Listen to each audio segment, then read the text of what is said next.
today I had pho for lunch, Yeah. like like the Vietnamese soup, and Do I know? Yes, I know what it is. yeah, and I spilled the soup. I dropped my soup spoon into the bowl, and it splashed soup directly onto my crotch and has left this particular stain on my pants that makes me look like I've aggressively pissed myself. And I had to walk from the faux place all the way back to my apartment and past all the people along the way. Yeah, they all think you peed your pants like a little baby boy. That's right. Yeah, yeah. So that's what I'm dealing with today. But how are you doing? I'm chilling. All right, so today we're going to talk about the FiiO JT7, and it's an over-ear, open-back planar magnetic headphone that is like $120. It's super inexpensive, which is awesome. When I got this sent to me, this is shout out to FiiO for sending it, by the way. It came in the most adorable tiny package, and that's because they also fold. And I thought, there's no way there's a headphone in here, but there is. So that was pretty cool. Dude, I thought exactly the same thing. Yeah, I love the packaging. It's very small and a nice little compact form factor. And the fact that it's folded was also, a surprise. And it's really lightweight. And how does it fit on your head? Is it chill? It fits spectacularly. This is very much reminiscent of the HD490 Pro from Sennheiser for its mechanical and ergonomic design. And this is one of those things, if you're going to emulate stuff from somebody, emulate the good stuff, right? And it seems like they're going for that kind of design. Even if it's not intentional, it's a nice coincidence because it's awesome for its mechanical design. Yeah, pretty much full agree. I do wish it had maybe a little bit more head padding. I have a smaller head. This thing fits on my head without extending the headband rods at all, but that does tend to mean I get a little bit more weight on top than distributed with clamp. Yeah, no, it fits me at the smallest. I assume it fits you, and you don't need to go really near the largest. It fits me fine. It's just a little bit of clamp force, but I think it's not in a way that I feel bad about it. It's like it puts a little bit of pressure on the side of my head. That's kind of like, it reminds me of when I went to get the endoscopy done, where the nurse presses my head into the pillow and tells me to stop crying. It feels a little bit like that. But so it's like a pressure, but in a nice way. Anyway, there's a snug kind of pressure when I wear it for my larger than average head. So you'll notice that I have some different pads on here right now. And that's because they also sent a whole bunch of different pads for me to try, and you can pad swap with these with your heart's content. And we'll get into the sound of the different pads in a moment. But I just want to note, as part of the mechanical design, the pad swapping is very easy because it's just this pad ring lip around the edge of the baffle. And you can pop on different pads to your heart's content. And I like this better than clip systems where you have to use whatever proprietary clip whatever pad they made work with their proprietary clip system, like they did with the FD13. I prefer this. So this is nice. One thing to note is that if you are going to be swapping pads aggressively, be very careful not to touch the membrane or anything to do that's in between the magnets, because with planar magnetics, they're very, very, very fragile, and they're just sort of exposed to the elements there without a pad on it. So just be careful of that. I haven't weighed mine, but I think the stated weight is like around 320 grams. And, for a planar magnetic headphone, I feel like that's pretty damn light, isn't it? Like, I felt like when I took it out of the box, I was hit by that initial, like, this feels cheap. But, like, as I've been using it, I've kind of been loving how lightweight it is for a planar, because that's usually kind of the price you pay for an inexpensive planar. Most of them that are around this price also kind of have worse headbands in terms of just comfort and weight distribution. So I think there are maybe some things I would change, but for this price, it's very hard for me to be upset at this mechanical design. It's like a little bit cheaper feeling for the plastic pieces than what you'd expect on like the 490 Pro, but like that's it. Yeah, but not as much as you would think for the price differential. You obviously got a taste of how I felt about the sound from the members stream. I've since spent more time listening to it. I have some general thoughts, but I think the things that I said in the members stream hold up.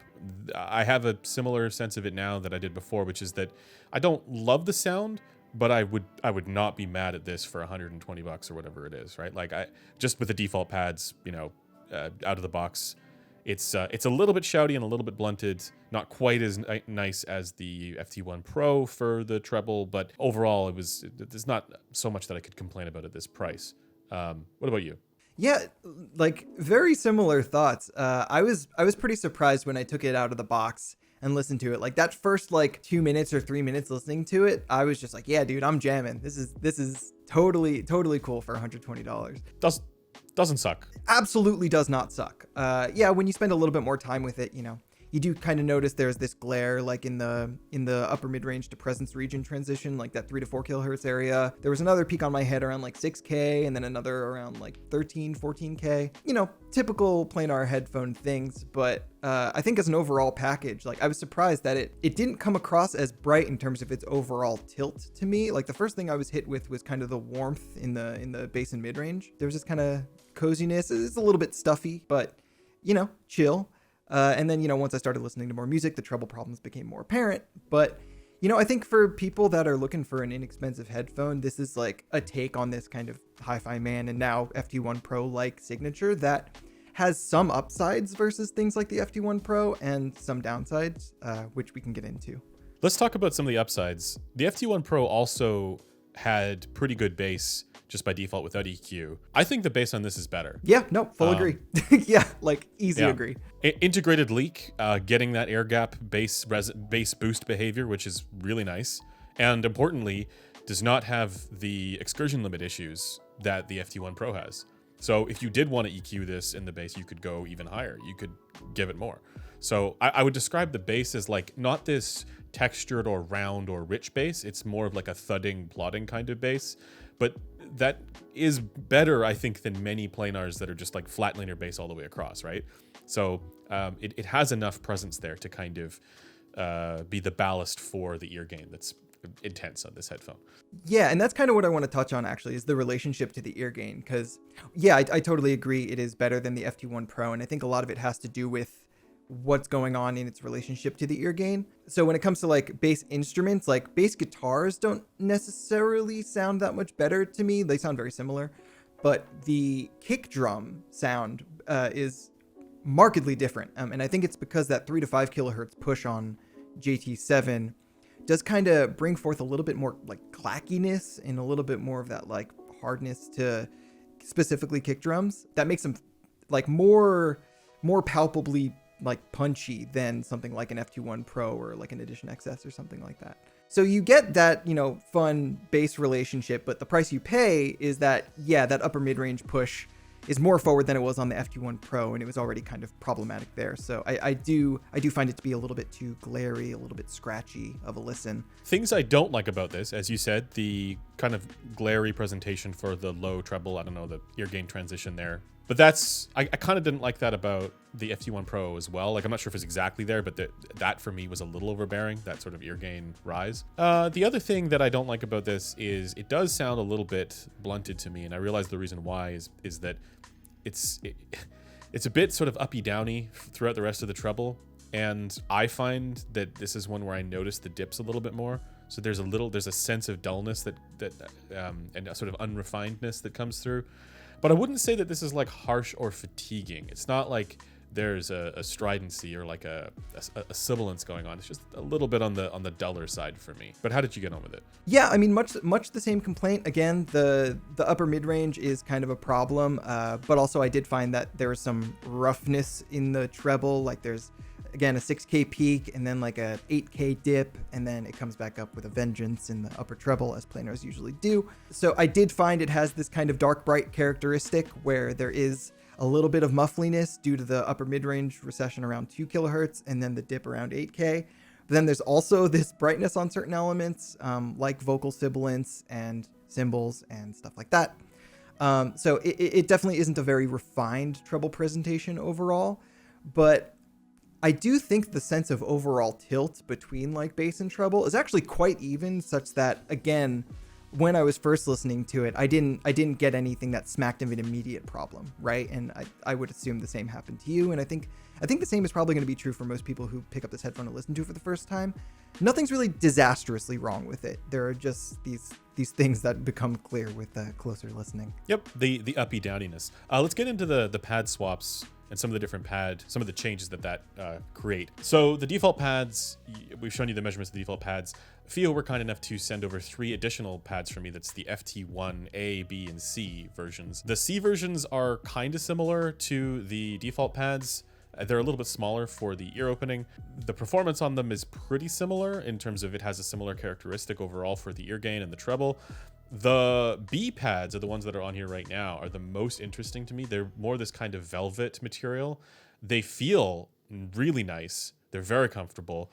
And I found that they also make it less shouty. So I'm not going to say that fully fixed the overall character of that ear gain presentation, the lower treble kind of glariness, but it reduces it by a notable amount. And the whole thing kind of gets a little bit warmer. So while it still has that somewhat blunted characteristic that I talked about with the default sound signature, the uppy downiness is still there. The relationship, I guess, for a more broadband kind of characterization of the ear gain and then the rest of the treble is a bit more balanced so that it doesn't come across as fatiguing or glaring, and it's more versatile, I find. And then there's the FT1A pads, which are this leather or leatherette material. And those ones did not work so great. They kind of emphasized the shout, I found, and made all of the rest of the treble more dark and dull and blunted sounding. So if I had a recommendation for a pad swap, it would be the velvet pads. But again, I went kind of back and forth with the velvet pads and the default pads, and I found it, while it sounded different, it wasn't like an obvious leveling up. It was just a little bit different, and probably in a way that was better for me. I don't have any of those FiiO pads. I just had a pair of like Yaxi TH900 pads that I tried, and they kind of like reshaped the ear gain a little bit, like brought forth the 1K, dipped a little bit of the ear gain and treble for sure. I wasn't sure I preferred it because yeah, it did kind of expose more of that kind of dippiness in the mid treble for me, while still being again too bright in the air. So I kind of just rolled with stock pads and I was chilling with that. But you know, again, it is one of these things where because it just has that simple lip design and it's just kind of like a simple circle, you can throw a ton of different types of pads on there. So I know Deconi probably has a bunch that fit on there. Yaxi probably has others that fit on there. So you know, if you want a cheap headphone just to experiment with pad rolling that's like well extended and comfortable, just on a chassis level, the JT7 seems like a great choice for that, honestly. Let's get into EQ and potentially some foibles here. You can do lots with EQ. You can basically turn this into something that sounds incredible if you want to. It's a good platform for it because not only is it not excursion limited, which means that it's not going to have the clipping issue that the FT1 Pro had, it's also ergonomically great and mechanically well designed, so it makes sense to do that. The concern that I have, a little bit of a concern here, is that there's quite a lot of harmonic distortion for this once you push it to like, you know, crazy volumes like 110 dB and stuff like that, right at 5.3, 5.4 kilohertz. Like it's intense for the harmonic distortion. We're talking like 30%. So there is a limit to this driver. Basically, at 100 dB, after that, you start getting some pretty wild harmonic distortion behavior in the treble, which is not great. So that's where I say it's kind of limited in the EQ sense for EQ potential there. I mean, whether you're going to hear this with music is another question, but I would just be cautious about how much I push things. Yeah, just definitely don't push things in that region. Like if you're gonna boost, you know, the bass is probably a safe place to do it, and thankfully in this region most people will be cutting. But yeah, definitely something people are gonna want to look out for. That's basically all that I have to say about it. Is there anything that you want to compare this to? Like, is this in your mind the new default go-to at around $120? I think the main competition there is going to be the HE400 SE from Hi-Fi Man right below it and the FT1 Pro right above it. And I'm going to say right now, like, I'm not really sure the FT1 Pro is worth the money over this. Like, they're very similar. Frankly, I just like the comfort of the JT7 considerably more. It's less heavy. I also kind of just like the way it looks a little bit more as well. Versus the HE400 SE, I do prefer it to the HE400 SE. I just find its mids to be a little bit more textured and alive feeling. And I find the treble of HE400 SE to be quite annoying in a way the JT7 isn't quite as bad as. It's a little bit more expensive, but I do think because it's a lot more comfortable and it's more extended in the bass, and it just kind of sounds better in stock configuration, I think if people can, spend a little bit more money, the JT7 is going to be better than the HE400 SE for most people, I think. So I would take the JT7 over the HE400 SE purely for its mechanical design. Forget the sound quality. This design is better. But the reality is that people aren't going to be doing EQ as much as we are. Say stock sound, no changes to anything, no changes to pads or anything like that, because that costs money as well. Would I take the HE400 SE over the JT7? I think it's close, and the things that I like about each of them are different, and the things that I dislike about each of them are different. It kind of just depends. Like if I'm more averse to this kind of like shouty or blunted kind of sound, I would probably choose the HE400 SE. Yeah, HE400 SE is definitely more chill. But if I'm like averse to the treble spikes, like the 9 kilohertz resonance of death on the HE400 SE, or if I want that bass, a little bit better bass quality, I'm going with the JT7. But then compared to the FT1 Pro, stock sound, no EQ, I would choose the FT1 Pro. I still think that it sounds notably better because it's not as shouty and it's not as uppy downy. It's a step up to go to the FT1 Pro. But then again, it's like it's hard to really say this would be meaningfully worse if you did EQ, because that one is excursion limited in the bass. And I always love headphones where it's like all you need to do is add a bass boost. Maybe this one you do a little bit more, but like at least with this one you can add a bass boost. It's not going to clip. So yeah, so maybe that is the difference. Like I am thinking about it in terms of like if I would like which I would rather own, and because the JT7's mechanical design and weight specifically is better than the FT1 Pro, it would be my choice. I think in terms of stock sound profile, like yeah, FT1 Pro is just a little bit smoother, a little bit more refined, a little bit easier to listen to, but I do kind of find it more sleepy and just kind of softer in a way that I was surprised the JT7 didn't really sound that sleepy to me. Like at that price, I think it's, you know, more technical than probably either of them. That's kind of why I'm into it. But, you know, I totally like understand the perspective and agree that if someone isn't EQing at all, the FT1 Pro is probably going to be the safer pick, and maybe the one that's a little bit more of an all-rounder for more people. So we've been doing scores up on headphones.com. If you want to check that out, that'll be linked in the description. You go to headphones.com, click on the ranking list, and then you'll be able to see our rankings for this. Griffin, how would you score the JT7 for sound quality and then overall? So in terms of sound quality, it's a 4.95 out of 10 for me. If you want to round it up to a 5, go ahead and do it. I certainly would. I think totally competent headphone, totally reasonable price. And then when you bring in the overall, which includes kind of the value and the comfort and that stuff, I give it a 5.5. I mean, it's not a headphone I'm in love with by any means, but I think it's a solid entry. And I think it's a headphone that deserves to exist. How about you? I rate this lower. I rate this at around a 4. Well, I like the bass, so maybe I'll bump it up to a 4.2. But it's funny because I've rated other headphones in the past where it was like I really liked one aspect of it, but another thing was a major deal breaker. There's not really any major deal breakers with this. It's like there are better and worse qualities about it, but nothing is like, you know, I actively hate this part about this headphone. So it's just competent and decent all around. And so as a result, it's going to get, yeah, I'll give it a 4.2 for sound quality. And then overall, I'm going to bump this up to a 5 because the comfort and the ergonomics are very good. It's one of the best mechanically designed headphones at any price. So really good for that. And yeah, I recommend it at $120. Can't complain. I would not be mad, as I said in my live stream. All right, and that's gonna do it for this video. Let us know if you guys have heard this headphone. How did you get on with it? But otherwise, if you want to chat with us, you can do so at our forum at forum.headphones.com or in our Discord, also linked below. And until next time, we'll see you guys later. Bye for now. Bye, guys.